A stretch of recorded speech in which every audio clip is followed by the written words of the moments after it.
Está começando o Papo de Vendedor. Um podcast dedicado a vendas, gestão de vendas e liderança.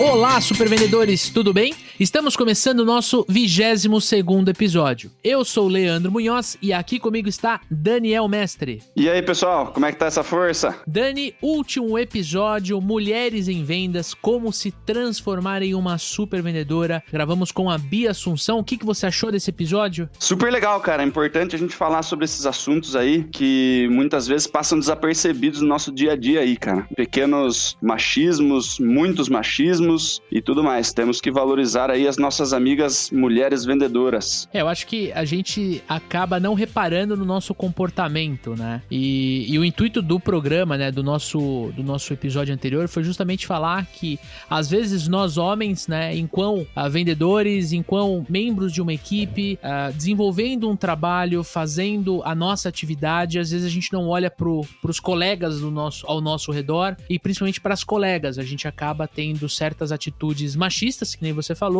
e trazer esse assunto para refletir, para fazer uma reflexão, é fundamental para que a gente possa evoluir, não só como profissionais, mas principalmente com seres humanos, né? Eu acho que essa é a nossa maior preocupação aqui do Papo de Vendedor, trazer conteúdos relevantes para o profissional de vendas, para que a gente possa crescer através desses ensinamentos, desses temas, dessas conversas. E hoje não podia ser diferente. Hoje a gente vai falar sobre dinheiro, vamos falar de finanças para vendedor e nós trouxemos aqui um convidado muito especial. Seja bem-vindo, seu Carlos. Muito legal estar aqui com vocês, falar com essa audiência dos super vendedores e vamos falar de uma coisa que muito interessa a todos, dinheiro. Vamos falar de dinheiro, vamos falar de comissão, vamos falar de como a gente pode ter um planejamento financeiro, enfim, vamos falar de tudo que concerne esse tema tão importante na nossa vida, né? E eu queria fazer um disclaimer para você que tá me ouvindo nesse momento e já dizer que nós estamos sim praticando nepotismo aqui neste programa e o seu Carlos, nas horas vagas, ele é o meu pai, né? Então é uma grande satisfação receber o meu velho aqui no podcast, ele que é um dos primeiros ouvintes, né, pai? Eu acompanho vocês desde o primeiro episódio. Fiquei sabendo que não só acompanha, mas enche o saco de todo mundo pra todo mundo ouvir. Puxa a orelha da turma que não escuta. Fala, olha, vocês estão perdendo, hein? Perdendo uma grande oportunidade. É isso aí, galera. Eu trouxe o seu Carlos aqui no episódio justamente porque ele trabalha com isso, ele é consultor financeiro, tem uma carreira brilhante e eu queria muito proporcionar pra vocês aquilo que eu aprendi com ele desde pequeno, desde quando ele pagava mesada pra mim em cima nas notas que a gente tirava. Nós ajudamos empresas de todo o Brasil a desenvolverem seus processos comerciais, a implantarem um CRM para controlar sua operação comercial e contamos ainda com os treinamentos para a força de vendas. Clique no link que acompanha esse episódio para saber como podemos ajudar você e seu negócio a vender mais. E pai, vou pedir licença para chamar de pai, né? Quero começar com a nossa primeira pergunta dessa pauta que a gente preparou. Quero entender por que o vendedor precisa falar de dinheiro? Por que, aliás, é tão difícil a gente falar de dinheiro? O vendedor, ele é muito focado, né, nas cobranças e nas metas que o seu gerente, enfim, que o seu patrão coloca para ele. E às vezes ele perde o foco de que ele tem uma vida social, né? Ele tem que pagar contas, os boletos estão chegando e chegam rápido. Muitas vezes os boletos chegam antes da própria mercadoria. Então ele, nessa loucura de correr, bater meta, ele esquece que ele tem uma vida por trás. E quando ele é casado é pior ainda, porque, né, ele compromete não só ele, mas ele compromete a família e muitas vezes ele é a única fonte de recurso. Então é muito importante ele dar foco nessa parte do dinheiro, sem dúvida nenhuma. Queria fazer uma pergunta aí pra gente abrir esse bate-papo aí. Eu trabalho com vendas desde sempre, sou uma pessoa pouquíssimo planejada financeiramente. existe um agravante quando a gente fala de planejamento financeiro, né? O básico, todo mundo já no mínimo ouviu, que é aquela coisa, você precisa gastar menos do que você ganha. Dessa forma você nunca fica endividado, dessa forma você consegue guardar um pouquinho de dinheiro e tal. E isso daí pode ser a coisa mais fácil do mundo para quem tem um salário fixo e sabe exatamente quanto vai cair no final do mês. Para nós vendedores existe um agravante, que alguns têm um salário fixo, tem alguma coisa de benefício ali e tal, mas grande parte dos vendedores tem como sua maior parte de receita o variável, né, a comissão em cima do que ele vendeu, ou 100%, no caso de representantes comerciais aí que trabalham com empreendedorismo ligado no último, né, ele só vai receber sobre o que ele vender, né, se ele não vender nada no mês, ele recebe R$0 no final do mês, né, então como fazer um planejamento financeiro de tipo, como gastar menos do que eu ganho, se eu não faço a mínima ideia de quanto eu vou ganhar, né, mínima ideia, entre aspas aqui, obviamente, né, mas como que a gente pode fazer um planejamento desse sem estar completamente por baixo, né, tipo, beleza, vou gastar o mínimo possível porque eu não sei quanto eu vou ganhar. Vamos separar dois mundos de vendas aí, o representante comercial tem um agravante, né, ele só recebe quando o cliente paga, é pior ainda do que o vendedor interno CLT, né, o vendedor CLT, eu primeiro defendo sempre vou defender que o vendedor não deve ter parte fixa. O vendedor deve estar motivado por tudo móvel. O que eu defendo é que o vendedor tenha um mínimo garantido, que é diferente de salário fixo mais comissão, ok?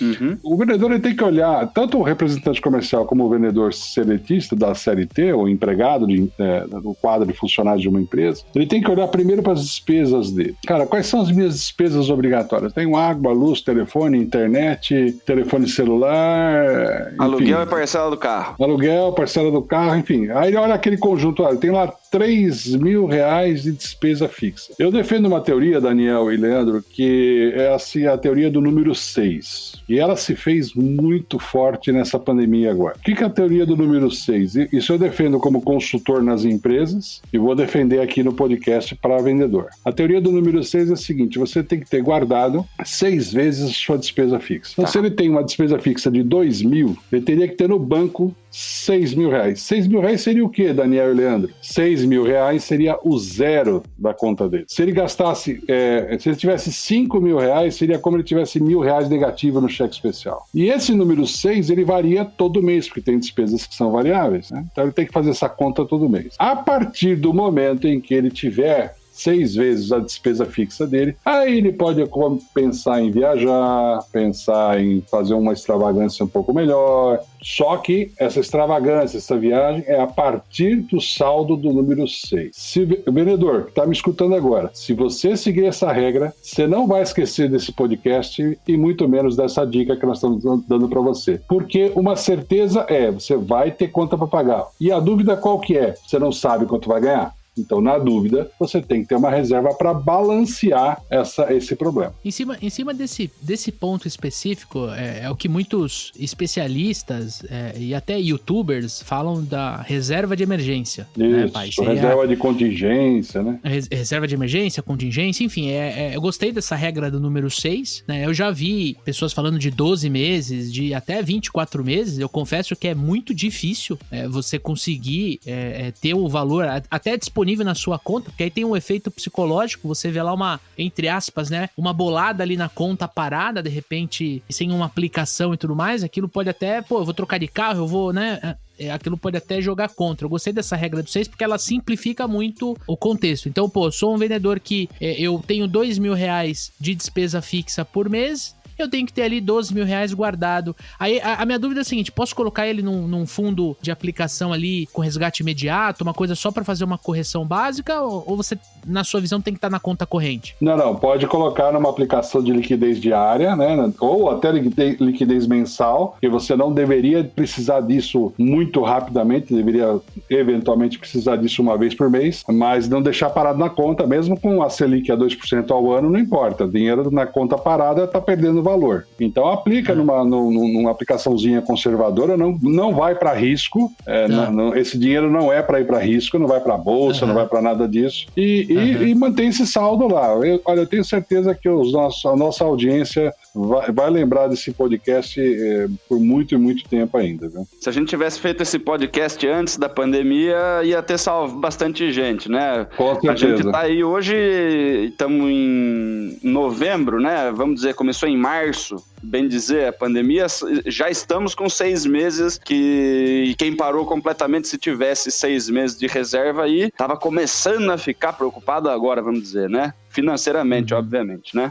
Certa vez, eu acho que o Leandro não vai lembrar disso, eu fiquei, pela minha primeira vez na minha vida, fiquei desempregado, fui demitido, pela primeira e única vez na minha carreira, eu fui demitido. E eu fazia um controle financeiro e eu sabia exatamente quando o dinheiro ia acabar. Ou seja, a regra do número 6 me ajudou bastante nesse desemprego, porque eu levei 5 meses para me recolocar, quer dizer, faltava um mês para o dinheiro acabar. E graças a Deus, dei muita sorte de poder me recolocar no 5º mês em que eu estava desempregado. E naquela época, queridos ouvintes, não tinha seguro-desemprego, entendeu? O seguro-desemprego era a regra do número 6. Então, hoje ainda a gente tem um certo conforto, aqueles que são CLT, quando perderem o emprego, ainda tem o seguro-desemprego. Agora, o representante comercial, ele perdeu a representada, ele está a ver navios, né? Então, levem a sério essa regra do número 6, que eu sou testemunha viva de que isso dá muito certo. Realmente, eu não me lembro dessa história, pai, porque muito provavelmente eu era criança, mas isso faz muito sentido, né? E eu queria dar um passo para trás, até antes da gente falar das outras perguntas aqui na nossa pauta, que são perguntas muito interessantes, né? Hoje de manhã eu tava me preparando para esse bate-papo e eu comecei a olhar o que eu ia dar de Momento Bottini para nossa audiência. E uma das dicas que eu vou dar são alguns canais no YouTube que eu acompanho. Eu, Leandro, pessoa física, né? E hoje eu tava acompanhando um profissional chamado Seiichi Arata. O canal dele chama Arata Academy. Foi o primeiro curso de independência financeira que eu fiz. Isso deve ter algo em torno de 10 anos atrás. E de lá pra cá, eu percebi que todo especialista em finanças, ele usa basicamente a mesma regra, que é: se você coloca como objetivo se tornar financeiramente independente na sua vida, né? Então estamos indo para um segundo, um terceiro nível desse nosso bate-papo aqui. Basicamente você tem que respeitar 3 grandes regras, que é gastar melhor aquilo que você ganha. Então você tem um controle de despesas melhor, tanto que a gente vai falar de planejamento financeiro, de como a gente faz isso como vendedor, né, como CLT ou como representante comercial. Segundo, é quando você começa a ganhar mais, né? Então eu gasto melhor e aí eu coloco objetivos para eu começar a ganhar mais, e é essa diferença entre o terceiro ponto, que é o investir melhor. Como é o nosso primeiro episódio falando de dinheiro, eu acho que é interessante a gente se ater muito ao primeiro passo, que é gastar melhor. Eu acho que, pelo que eu converso, eu acho que o Dani também tem essa visão com vendedores espalhados pelo Brasil inteiro,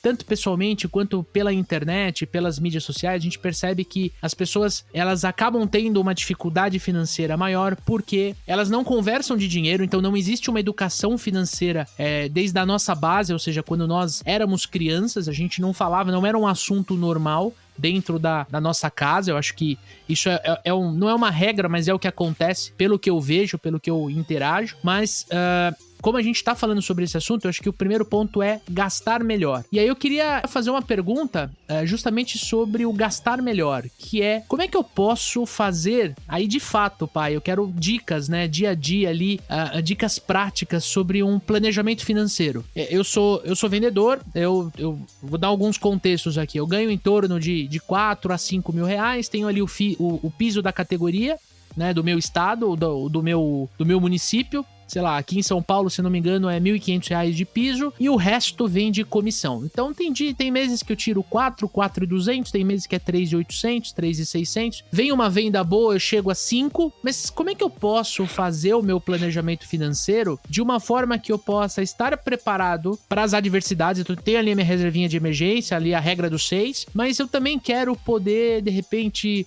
colocar o meu filho numa escola melhor, ou se não, eu quero, de repente, pagar uma viagem de férias ali em 12 vezes antes de viajar. Como é que eu posso montar o meu planejamento financeiro? Leandro, isso não tem diferença nenhuma, né? A não ser a semântica de uma organização, de uma empresa. Como é que você investe na empresa? Como é que você organiza os seus investimentos? Como é que você amplia a sua produção? Como é que você amplia as suas vendas? O vendedor é a mesma coisa. O vendedor é eu, SA. Como é que eu posso colocar meu filho numa escola melhor? você olhando receita, despesa, resultado. É uma equação muito simples de fazer. Aonde os vendedores se perdem? Se perdem quando eles começam a subir a rampa, né, da receita, eles começam a subir a rampa da despesa. E esquecem que essa rampa que está subindo, uma hora desce. Eu vou dizer uma coisa para a audiência aqui que é um fato. 2 coisas são certeza na vida. A morte, ela vai chegar um dia, e a próxima crise financeira, ela vai chegar também. Eu só não sei qual é a amplitude dela e quanto ela vai durar, mas que ela vai vir, ela vai vir.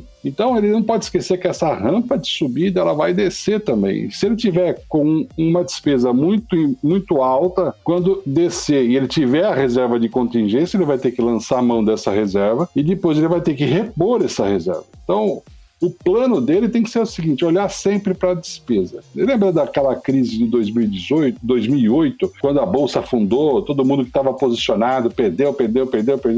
Eu encontrei com um amigo meu que era gerente regional numa empresa onde eu trabalhei, e perguntei, inclusive, o meu nome, Carlos. Falei, Carlão, como é que você tá? Eu tava com 450 mil posicionado na Bolsa. E agora? Agora vale 120. Mas ele respondeu assim com uma tranquilidade, sabe? Falei, pô, não é possível, cara, ter uma tranquilidade tão grande, né? Com uma diferença de dinheiro tão grande, né? Bastante, aí ele falou assim, não, porque hoje eu ganho 18 mil reais por mês como gerente de vendas, mas eu gasto 4. Eu continuo com o meu padrão de vida, então isso não me incomoda. Percebe a diferença de você subir na rampa e acompanhar a sua despesa? Onde os caras se perdem? Não, vou trocar de carro, vou mudar de casa, vou morar em Alphaville, vou fazer isso, vou fazer aquilo, daqui a pouco a rampa desce, o cara vai ter que sair de Alphaville. Então a dica que eu dou é o seguinte, cuidado com a despesa. Deixa a rampa subir, faz a sua reserva de contingência, mas segura a despesa. Pô, agora eu vou botar meu filho numa escola melhor. Ótimo, mas verifica se essa escola melhor não vai ser o dobro da sua despesa, porque aí você vai ter um problema lá na frente, com certeza. Essa questão, né, as pessoas falam muito sobre, por exemplo, essa história de compra uma casa ou aluga uma casa, né? E eu passei por essa lição também muito em cima do que você estava falando aí, Carlos. Eu comprei uma casa e a prestação era cara, e quando dá aquela baixada na sua receita, se você tá com um aluguel, se você tá numa casa bacana, mas de aluguel, você pode facilmente se mudar para uma casa com aluguel menor, ficar ali por um tempo e tudo mais e tal. Quando você tá sentado em cima do dinheiro, você imobilizou o seu dinheiro, você vai ter que pagar aquela parcela gigantesca, você tá preso naquela casa que você não consegue pagar, né? Então é legal você ter o controle aí das suas despesas e você ter uma certa flexibilidade, né? Poxa, estou ganhando bem, estou em vacas gordas, estou conseguindo ganhar dinheiro, eu posso usufruir disso, eu posso aumentar o meu padrão de vida um pouquinho, desde que eu não comprometa meses futuros. Perfeito. Esse mês foi muito bom, eu posso me dar alguns luxos esse mês, só que se eu, por exemplo, né, comprar uma casa que eu não tenho certeza se eu vou conseguir pagar depois, aí quando eu baixar esse rendimento, quando diminuir o seu faturamento, a sua receita,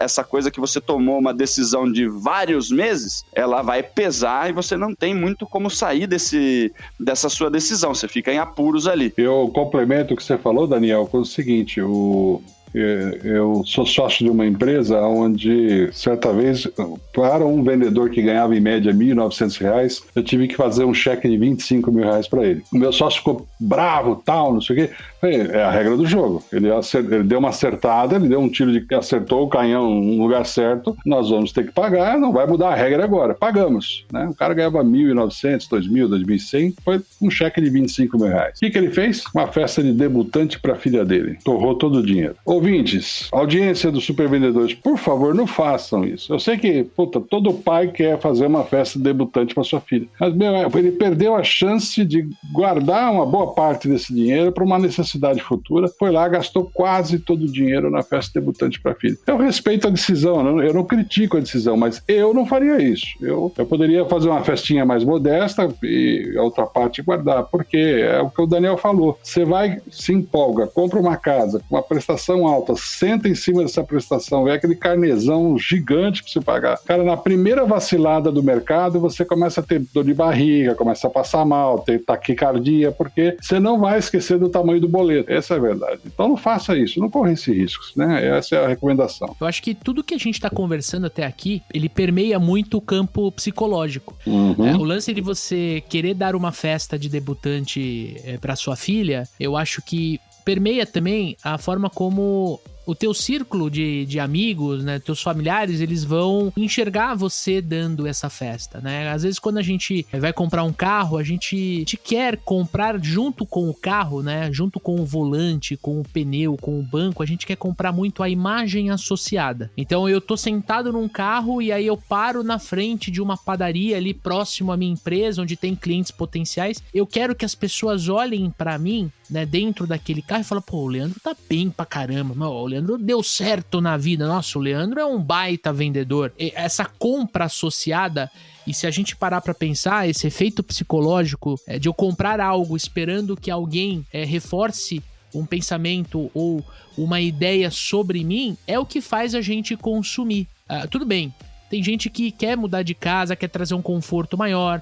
Tem pessoas que querem dar uma festa porque pra filha é importante. Nem, pai, você falou, olha, eu vou respeitar a decisão. Eu não faria. Eu não faria. Acho que esse é o lance, né? O que a gente tá colocando aqui, dentro desse tópico de planejamento financeiro, eu acho que isso é importante o amigo ouvinte entender. Quando você tá montando o teu planejamento financeiro, tá colocando ali dentro da tua planilha, o que dentro da empresa a gente chama de orçamento, de budget, né? Isso. Tem muita empresa que tá fazendo o budget do ano que vem, né? Que tá olhando para 2020 de como foi, se não foi, e tá montando o budget. Mas tem muito, mas muito empreendedor, principalmente o pequeno, que, cara, ele não parou nem pra conseguir fechar a conta de 2020. Quiçá, gente, fazer o budget do 2021. Então, trazendo para nossa realidade aqui, e mais uma vez, o Papo de Vendedor é um podcast feito de vendedor para vendedor. Então, a dor que você sente aí do outro lado, seja você no transporte público, no seu carro, eu já senti em algum momento da minha vida, ou talvez eu esteja sentindo nesse momento, tá? Então, o que eu quero dizer é o seguinte, eu também faço o meu planejamento financeiro, às vezes consigo olhar para 3 meses daqui para frente, mas eu sei que é complicado. E eu queria dar uma dica para você que tá nos escutando, né? Olhe para 2019 e para 2020. Tente encontrar dentro dos dois custos que você teve aquilo que foi comum, né? Então, poxa, pagava aluguel, pagava ali R$1.000 de aluguel. Beleza, aí 2019 foi R$1.000, 2020 foi 1.100 porque teve reajuste. Beleza,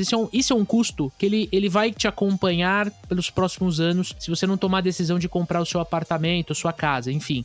Leandro, eu gasto, sei lá, R$350 de combustível. Tenta observar, isso pode variar de mês para mês. 2020 pode ter sido um ano, como você trabalhou mais home office, que essa conta diminuiu ou zerou. Pra mim, uma conta que baixou muito, gente, muito, foi o quanto eu gastava comendo na rua. Eu percebi o quanto eu gastava de dinheiro, porque eu falava, não, semana que vem eu vou fazer marmita, fit, Cara, eu percebi o quanto eu gastava com comida. Quer dizer, para montar um planejamento, minha primeira dica, quero estender pro Dani e pro meu pai poder falar um pouquinho dessas dicas práticas, é essa, é cruzar 2019 com 2020. Se for muito organizado, traz 2018, 19 e 20 para você olhar aquilo que te impactou. Você vai descobrir, por exemplo, se a escola do teu filho, da tua filha teve um aumento de preço muito grande, se não é hora de procurar, dar uma bitoquinha na concorrência, né? Ir lá na escola do vizinho e ver como é que tá, enfim, olhar para você poder montar o teu planejamento. Essa é a minha primeira dica. Eu queria deixar um erro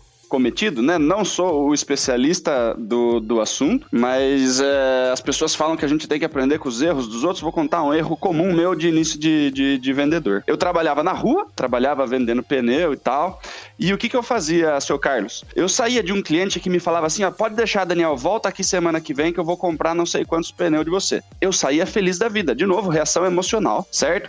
Saía feliz da vida. Fazia o quê? Já queria comemorar a venda que eu tinha feito. Ou seja, então eu já pegava a minha namoradinha da época e ia comer um negocinho no McDonald's, qualquer coisa do gênero, certo? Na semana que efetivamente ele comprava, agora comprou, certeza, né? Porque tinha cara que falava que ia comprar e acabava não se realizando. Já tinha comemorado uma parte sem a compra ter sido feita. Quando ele efetivamente comprava de mim, saía com o pedidinho assinado, voltava para a empresa, mais feliz do que da outra vez, né? Sendo que eu já tinha comemorado uma vez, eu comemorava isso pela segunda vez. E no dia que caía a comissão, eu ia lá e gastava pela terceira vez a comissão que eu tinha dessa venda, né? Então, uma venda, eu gastava a comissão quase que 3 vezes, tá? Então, assim, pequenas receitas de reação emocional que você não deve seguir. Quando você faz uma venda bacana, tem que comemorar, mas não gaste a sua comissão antes do pedido assinado, não gaste a comissão antes de você receber a comissão. E se você for gastar a sua comissão, gaste ela uma vez só. Boa, essa foi uma dica preciosa, porque, cara, vamos voltar, né? Vendedor é comissionado. Exatamente. Né? E, cara, quando rola a venda, a gente fica feliz pra cacete, ponto. A gente quer sair, quer comemorar, quer tomar uma cerveja, né? Dependendo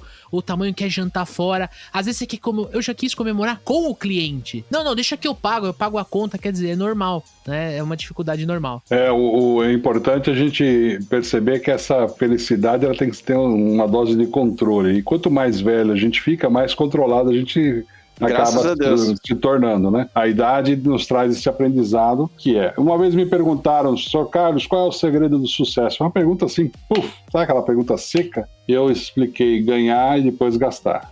Aí todo mundo ficou olhando pra mim assim, esse é o segredo do sucesso. Ganha primeiro, gasta depois. Se a gente estivesse fazendo esse podcast no Japão, ele não faria o menor sentido, porque o japonês ele nasce com uma cultura poupadora por natureza. Mas nós estamos no Brasil, o nosso povo brasileiro ele tem essa dificuldade de... Ele vai na loja, mas eu acho que essa parcela encaixa no meu salário. E vai lá e faz aquela prestação enorme e leva o produto para casa. É uma cultura nossa, então a gente tem que pensar nos vendedores. Pensem no segredo do sucesso. Ganha primeiro, gasta depois. Pegar essa dica que você deu, pai, a gente não olhar a parcela. Isso. Tá? Vamos lá, estamos falando de planejamento financeiro, né? Então você fechou teu número ali, de repente você quer ou precisa trocar de carro.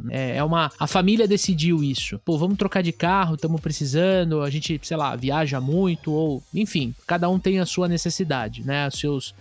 Enxerga os seus benefícios e suas vantagens. E aí o vendedor pega e fala, vou trocar, e ele olha muito a parcela. Então, a primeira dica para olhar para o planejamento é entender de fato se a parcela encaixa. Segunda dica que eu gostaria de dar é o seguinte: olhou para a parcela, procura olhar o quanto de juros você vai pagar, porque às vezes o quanto de juros você vai pagar não vai justificar, entre aspas, a loucura que você vai fazer. Ou não, olha, eu estou consciente de que estou fazendo isso, eu vou pagar 2 carros, mas nesse momento não tem como dar uma entrada maior, não tem como eu dar o meu carro de entrada, fazer um rolo, eu preciso e ponto. Então assim, já tome a decisão com potência, né, que é assim, com 100% de certeza daquilo que você tá fazendo. Tá? E aí, encaixou dentro do teu orçamento, aí você tem que colocar como teu objetivo de curto prazo, né? Esse novo custo você tirar de novas vendas, né? De você conseguir subir tua remuneração em cima da comissão, que é justamente para fazer você consumir melhor aquilo que você já comprou. Eu acho que essa segunda, talvez terceira dica aí de planejamento seja importante, porque o vendedor ganha comissão, né, gente? Então, assim, é difícil a gente tentar prever o mês que vem, sendo que a gente tem que olhar muitas vezes para nossa carteira de clientes, né? É isso aí. Eu queria complementar ali o que o Carlos falou do lance cultural. O japonês, por exemplo, que você deu como exemplo, né? Que ele sempre ganha primeiro para depois gastar, né? Essa questão de reserva de emergência e tudo. O Japão é um país que é atormentado por maremoto, vulcão e o caramba, casinha de papel, né? Para ser fácil de reconstruir e tal. É uma cultura absolutamente diferente da nossa.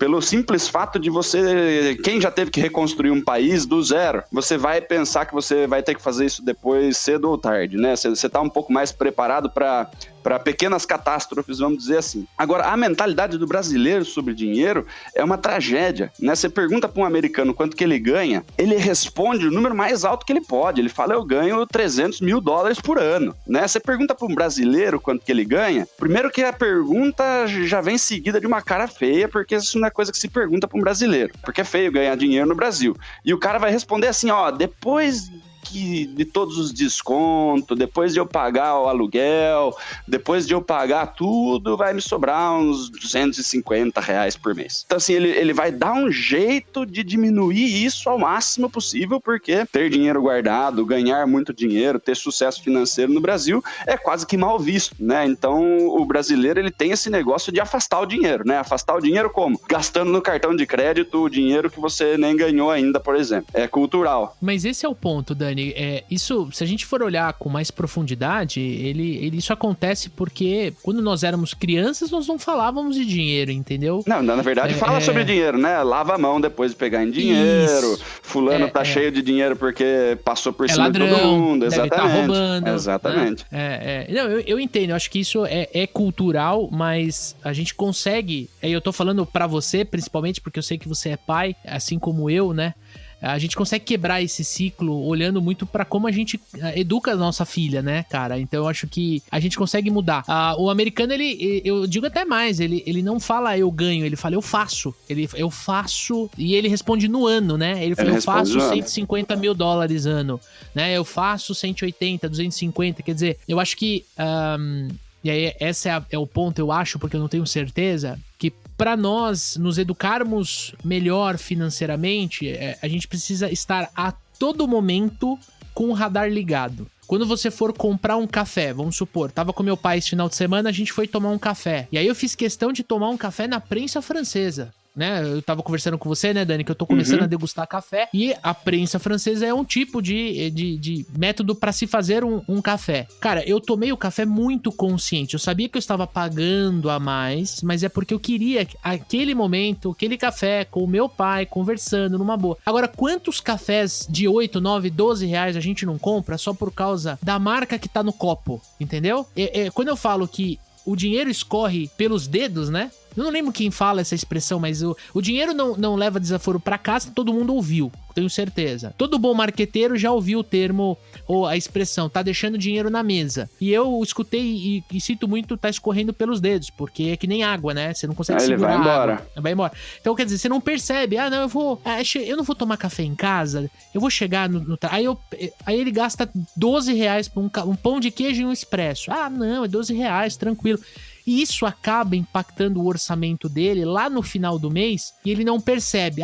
Faltou 200 reais pra fechar o mês. Beleza, aconteceu alguma coisa e tal. Aí entra uma outra dica quando a gente fala de planejamento, né? Eu acho que é importante trazer isso pra audiência. Não adianta você falar de planejamento se você não monitorar aquilo que tá acontecendo no hoje. A gente gosta muito de planejar, de ver o futuro. Não, que eu vou juntar, que eu vou fazer um curso, um treinamento, blá, blá, blá. Tá, mas e hoje, como é que tá? Você tá vendo quantos cafés de 12 reais da Starbucks você tá tomando? Sim ou não? Você tá tendo essa consciência? Porque se você não tiver, você não vai respeitar o seu planejamento. E aí eu queria fazer uma pergunta pro meu pai. Seu Carlos, muito importante, como é que o vendedor, no meio de toda essa dificuldade toda que a gente tá citando, né, de trabalhar com comissão, de ter variável, de fazer o planejamento e ao mesmo tempo querer consumir, querer comprar, querer ser visto como alguém de sucesso, enfim, esse turbilhão de sentimentos que acontece na nossa vida, que eu acho que a nossa vida é feita disso, como é que o vendedor pode se preparar pra tirar férias? Porque tem muito vendedor que, ele vai tirar férias, SLT, tem antecipação, um terço de férias, tudo bonitinho, né? Mas o que acontece com o número dele quando ele não tá dentro da empresa vendendo? O número dele cai, né? Quer dizer, ele vai perceber isso lá na frente, quando for feita a próxima apuração. Depende de empresa para empresa, cada empresa tem um esquema diferente, mas se ele for representante comercial, abraço, sim, vai cair a receita dele. Todo profissional liberal tem essa dificuldade, né? O médico tem isso, nós autônomos temos isso, eu sou consultor, então a hora tem contrato, a hora não tem contrato, então essa dificuldade tem. A dica é, olhe o ano. Se você quer planejar férias, olhe o ano com 13 meses e não com 12 meses. Muita gente não gosta do planejamento pelo retrovisor.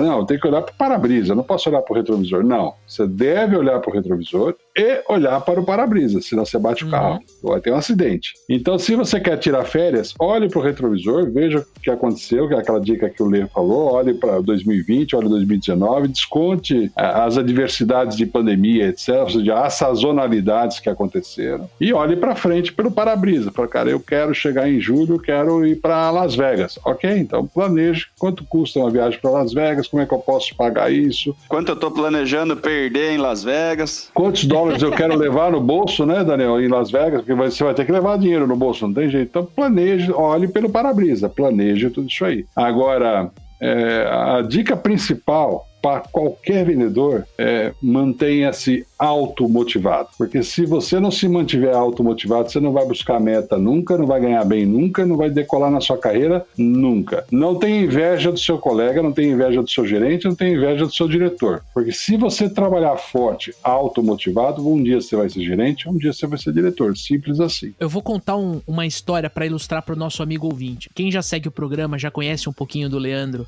sabe que eu tenho uma agência de marketing digital, né, junto com o Douglas, meu sócio, e nós somos muito próximos da Resultados Digitais, né, nós somos parceiros da RD, e tanto na parte de marketing quanto na parte de vendas. E a gente ficou sabendo de um vendedor da equipe interna da Resultados Digitais que ele é tão focado na performance dele que ele bateu, a meta 3 vezes consecutivas e ganhou o prêmio de ter 1 hora de one-on-one coach de vendas junto com a diretora de vendas, né? Que é uma profissional brilhante, quero um dia poder trazê-la aqui no nosso podcast. E vocês acreditam que ele falou, não quero ir? Ele falou, não quero ir porque isso vai atrapalhar meu número. Ele tava tão focado. É aquele cara que pra tomar café, ele para 1 minuto e 30 segundos.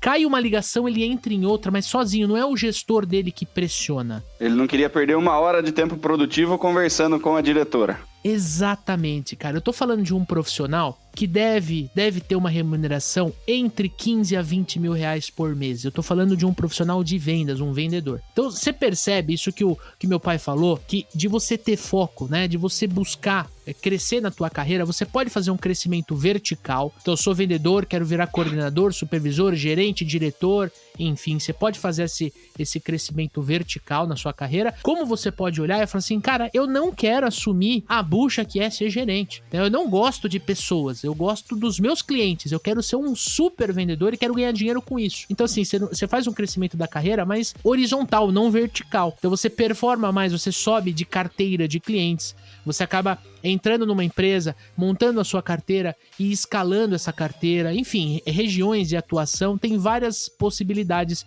para você que assume a responsabilidade de ser um super vendedor e não olhar para a hierarquia, eu quero virar gerente amanhã. O principal ponto que você precisa entender, você precisa ter foco. E aí, quando você tem foco, você põe energia justamente no teu foco. E aí, é inevitável o sucesso na tua profissão. Leandro, deixa eu complementar isso com um fato. Nós temos 10 vendedores na equipe da empresa onde eu estou trabalhando, desenvolvendo um trabalho agora. A melhor vendedora tirou férias. Foi o mês que a equipe não conseguiu bater a meta. Esse então, é um problema.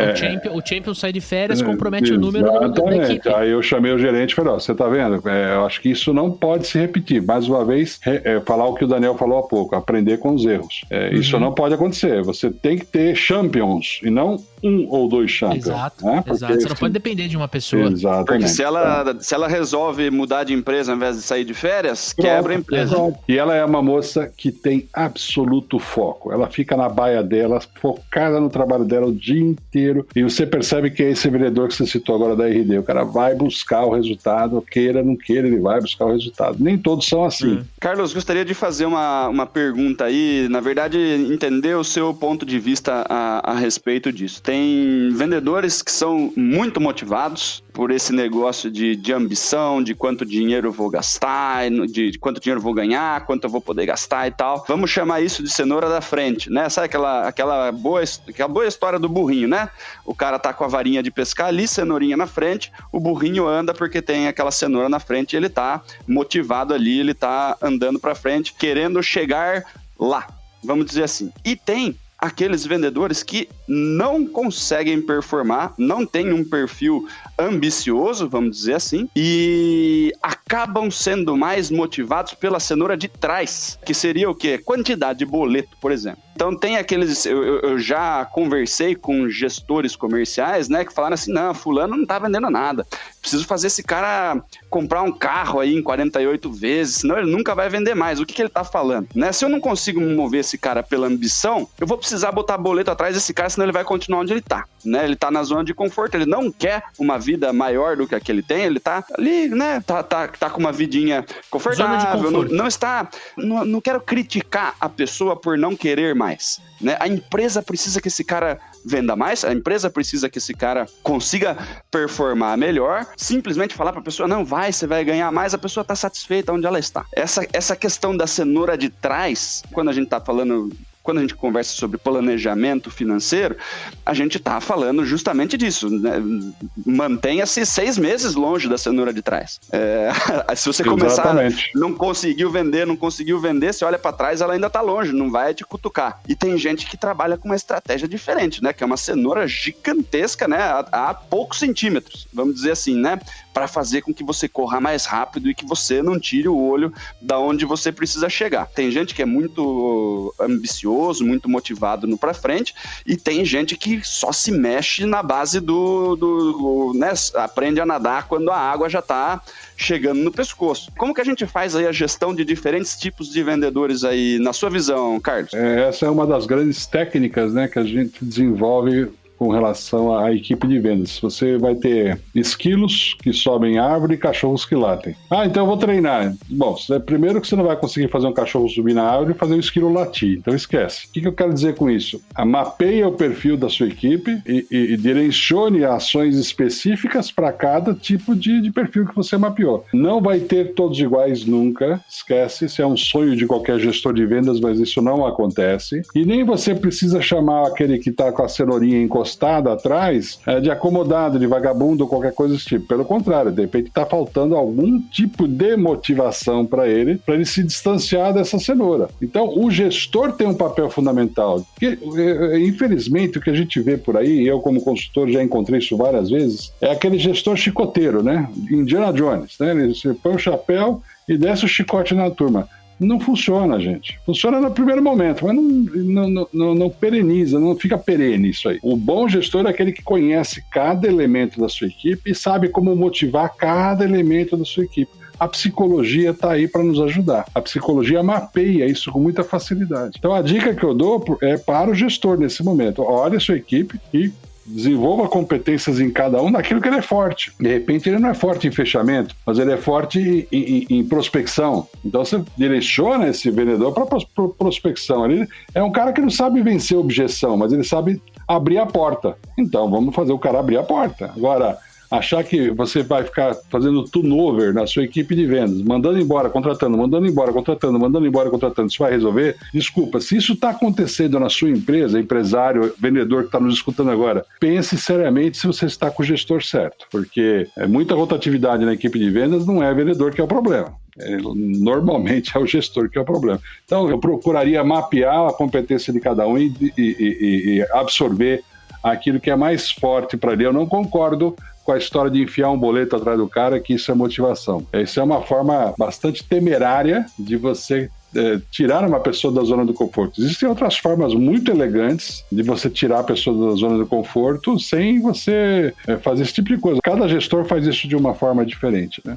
Carlos, mais algumas coisas aí que são armadilhas, né, dos nossos amigos vendedores aí, principalmente vendedor externo, porque o interno ele tá lá na baia dele, uma ligação atrás da outra, ele consegue ser super produtivo e tal. Eu trabalhei bastante tempo na rua e grande parte dos nossos ouvintes aqui estão ouvindo a gente agora no carro entre um cliente e outro, ou em deslocamento intercidades e tal. E, cara, esse pessoal que faz venda externa tem uma série de agravantes no planejamento aí, que são variações em preço de combustível, que a gente acaba gastando muito combustível, e a gasolina vai subindo cada vez mais. Moça na rua, dorme em hotel, come em restaurante, vira e mexe, precisa comprar alguma coisa para conseguir aí performar na rua, né? Tem que pagar um horário de coworking para pegar uma internet e tal, fazer um trabalho interno e tal. E esse cara, poxa, ele tá na rua o tempo inteiro, ele tá telefone, ligando para cliente, querendo agendar a próxima reunião. Ele não consegue, né? Ele deveria, mas nem sempre consegue pegar a notinha de tudo, né? E também não tem tempo de ficar, deixa eu ver que hotel é mais barato. Lógico que a tecnologia ajuda a gente a olhar preço de hotel e tal, mas muitas das decisões ali são tomadas na base da pressa, e cada decisão tomada na base da pressa pode custar aí R$150 a mais muito facilmente. E esse cara, por exemplo, pode não ter uma variação de ganho tão grande. Então ele tem ali a carteirinha dele que vai comprar 40, 50 mil e é mais ou menos isso. E quando você vai olhar de um ano para o outro, esse custo de combustível e alimentação que esse ano subiu estratosfericamente, Você vai ver, ele fala, putz, eu tô vendendo a mesma coisa que sempre, antes sobrava 3 pau pra mim, hoje tá sobrando 1.200, né? Onde foi parar o meu dinheiro? A gente sabe onde foi parar, mas como que a gente pode diminuir aí esse risco do dinheiro ficar pelo caminho, Carlos? Tem alguma dica aí pros nossos amigos? Tem uma dica simples, né? Hoje com a tecnologia, com o smartphone, a gente consegue fazer várias coisas muito rapidamente. Mais uma vez a gente volta no item do controle, né? E quando você tem o item do controle, você tem o item do planejamento atrelado ao item do controle. Nenhum planejamento é eficiente se você não buscar comparar ele com o resultado real. Então chega no final do mês, eu planejei gastar 2.000, quanto eu gastei no final do mês? 3.000. E aí, se não estiver satisfeito com essa resposta, você aprofunda. Bom, mas o que tem dentro desses 3.000? Aí você começa a descobrir. Na correria do dia a dia, ele não tem muito tempo para fazer isso, mas pelo menos uma vez por semana, uma vez a cada 14 dias, ele deve fazer essa reflexão. O vendedor externo, ele tem vários ladrões do tempo e do dinheiro. Os ladrões do tempo são as mídias sociais, os WhatsApps da vida, que ele perde tempo em fazer coisas que ele deveria estar focado em usar o WhatsApp para vender e não para ficar conversando com os amigos. E os ladrões de dinheiro são as tentações. Acho que hoje eu vou almoçar no Outback. Cara, o Outback é uma vez por mês com a sua família. Você, rodando na rua, você não vai almoçar no Outback. A não ser que você vai levar um cliente importante no Outback. É diferente. Até porque o Outback vai te roubar tempo e dinheiro, porque demora para vir a comida. Geralmente é dentro do shopping, já vai ser mais 10 pau de estacionamento. Já demora para você entrar no Outback, né? Então, quer dizer, aí quando você senta no Outback demora mais, e aí quando vem a conta você se assusta, então tomou a decisão errada.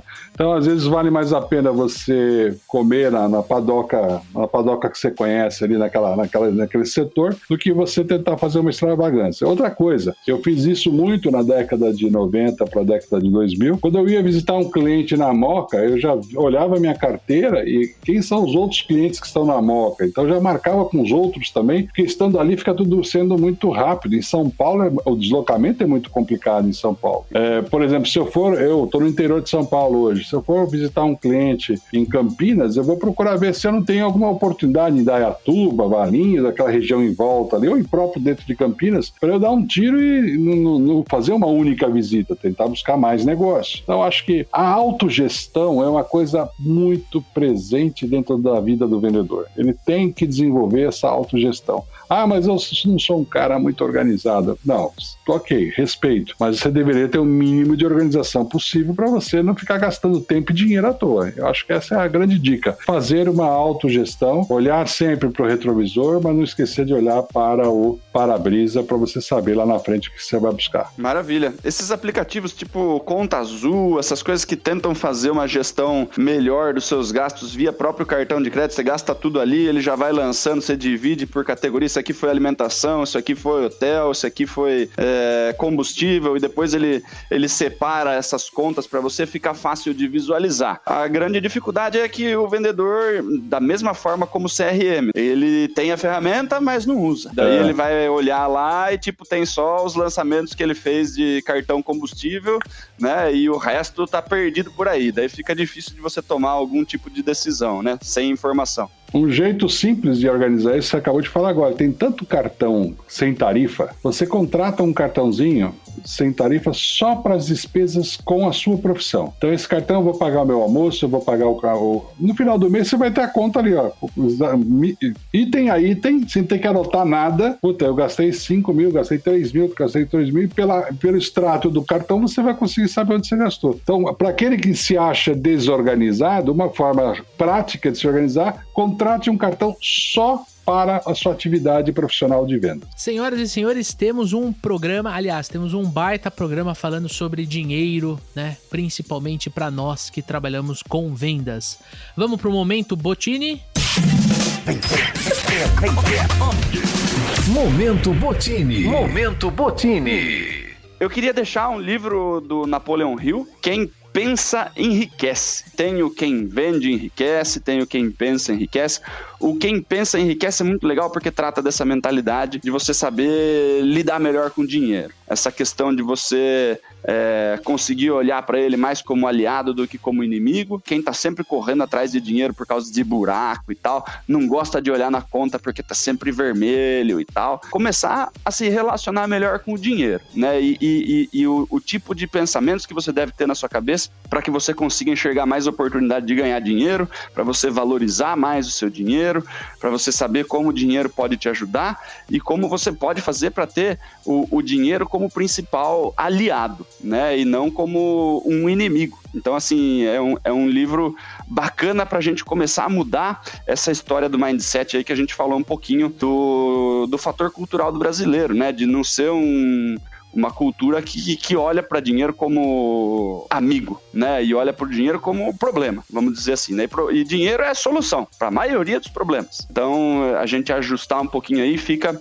essa literatura aí, Quem Pensa Enriquece, do Napoleon Hill. Eu gostaria de recomendar 3 livros aí no Momento Bottini. Um deles é do Eduardo Amuri, chama-se Finanças para Autônomos, da editora Bem Virá, né? Como organizar sua vida e seu dinheiro quando você trabalha por conta própria. Esse livro é bom, inclusive, para outros profissionais autônomos também, como médico, arquiteto, engenheiro civil, dentista. Todos eles deveriam ler esse livro porque ele ensina bastante sobre como você fazer a gestão do seu dinheiro tendo renda variável, né? Ou seja, você trabalhou, ganha, não trabalhou, não ganha. O segundo livro que eu gostaria de indicar é um best-seller do Gustavo Cerbasi, que chama-se Como Organizar Sua Vida Financeira. O Cerbasi é o autor do best-seller Casais Inteligentes Enriquecem Juntos, né? Mas esse livro, Como Organizar Sua Vida Financeira, tem tudo a ver com a organização de quem trabalha por conta própria ou quem é vendedor comissionado. E, por fim, um livro gratuito que você pode baixar na internet é o Planejamento Financeiro Pessoal, da Comissão de Valores Mobiliários da Associação Brasileira de Planejamento Financeiro. Está em PDF, qualquer pessoa pode baixar e fica muito simples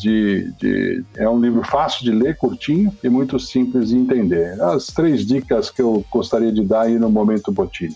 Show de bola, quero reforçar, Quem Pensa Enriquece, baita livro, é essencial para todos os profissionais, e um dos primeiros livros sobre o assunto que eu li, né, sobre finanças, foi Casais Inteligentes Enriquecem Juntos. Na época, a Gi, hoje minha esposa, era minha namorada, e a gente leu junto. É muito legal quando você engaja também o teu parceiro ou a tua parceira nessa jornada aí rumo à independência financeira, rumo a uma liberdade maior, principalmente financeiramente falando. Hoje eu não quero indicar livros, acho que vocês estão com muitas indicações aí, Dani e o seu Carlos arrasaram, tá? Eu quero indicar canais no YouTube. Aliás, se você ainda não conhece o nosso canal, o canal dos Super Vendedores, abre o aplicativo do YouTube, tá? E procure lá Super Vendedores, você vai conhecer o nosso canal. Temos vídeos sendo publicados todas as semanas, e eu tenho certeza que a gente vai agregar muito valor, principalmente no assunto vendas. De novo, vídeo feito de vendedor para vendedores. As minhas 3 indicações: se você, neste momento que nos ouve, está numa dificuldade financeira um pouco maior, tá? De repente aí com um grau de endividamento maior, tá precisando cobrir uma conta, um cheque especial, eu acho que o canal da Natália Arcuri, ela conversa muito com essa audiência, traz várias dicas para você sair do sufoco, sair do aperto. Sair do sufoco, sair do aperto. Outro canal no YouTube que você pode seguir para entender um pouquinho melhor sobre finanças, sobre investimentos, sobre liberdade financeira, é o canal do Seiichi Arata. É só procurar Arata Academy, Arata, como eu tô falando, é só escrever Arata Academy ou Seiichi Arata, que é o sobrenome dele, no YouTube vai aparecer. Ele já vai te dar outra visão sobre a psicologia do consumo, ele vai te mostrar resumos de livros, todos esses livros que foram citados, pelo menos a maioria, ele tem ali um resumo em vídeo, quer dizer, você começa a mergulhar um pouquinho, né? Você não precisa pular na piscina de cabeça, você pode entrar ali usando a escada, você vai estar em contato com esse tipo de material. E o terceiro, você já tá mais avançado, quer de repente investir um pouquinho melhor. Tem um cara que eu tô seguindo, que eu tô gostando muito, que chama Economista Sincero. Então ele traz vídeos sobre economia, fala sobre eleições, fala sobre todo esse universo, principalmente que esse universo da Bolsa de Valores é bem legal de você assistir. Tem vídeo também toda semana, eu assisto quando sai. Eu sigo principalmente o Seiichi e o Economista Sincero para estar bem informado, e conforme você vai conhecendo esse assunto, você vai mergulhando e vai se apaixonando. Tamo junto. Nosso próximo episódio é sobre vendas técnicas. Vamos praticar nepotismo novamente. Aí será o pai do Dani que vai participar com a gente aqui. Um baita vendedor. Tenho certeza que vai ter muito conteúdo aí para vocês aprenderem. Fique ligado, se você está nos acompanhando no Spotify, aproveita para se inscrever no nosso canal aqui no Spotify. Assim, quando sai um episódio novo, você é notificado. Você também pode acessar papodevendedor.com.br e seguir o Papo de Vendedor em todos os agregadores de podcast. Se você é usuário Apple, tem o Apple Podcast, Google Podcast para quem é usuário Android. Você tem como assinar, deixar review ali na lojinha, tanto do Google Podcast quanto da Apple. Isso ajuda muito a gente a entregar cada vez mais o programa para os nossos amigos, nossos colegas de profissão. Tamo junto. Pai, muito obrigado pela sua participação. Tenho certeza que a audiência adorou as dicas preciosas que você trouxe. Muito obrigado. Eu que agradeço. A gente desenvolve esse trabalho na Rádio Jovem Pan News aqui de Bauru, dando dicas para os microempresários, falando numa linguagem bem simples para que eles consigam vencer as dificuldades. Os Super Vendedores é um sucesso, o Papo de Vendedor é um sucesso maior ainda, e a gente sempre vai provocar todos os amigos, colegas, inimigos e etc. para escutarem esse podcast. Muito obrigado pelo convite. Tamo junto. Dani, meu fiel amigo, parceiro de podcast, muito obrigado pela sua participação. É isso aí. Muito obrigado, Carlos, aí pela participação com a gente, e incentivar aí os nossos amigos ouvintes a darem feedback pra gente, mandarem pra gente sugestões de pauta, sugestão de convidado. Pode mandar pelo Instagram lá, Supervendedores, pode mandar por e-mail, contato@supervendedores.com.br. Não deixe de mandar aí sua crítica, sugestão ou xingamento. Maravilha? Que a gente vai usar isso para transformar em mais conteúdo de valor para vocês. Maravilha? Lembre-se que daqui 15 dias temos episódio novo saindo, vendas técnicas para supervendedores. Fique ligado que o assunto está imperdível. Tamo junto, forte abraço, boas vendas e sucesso!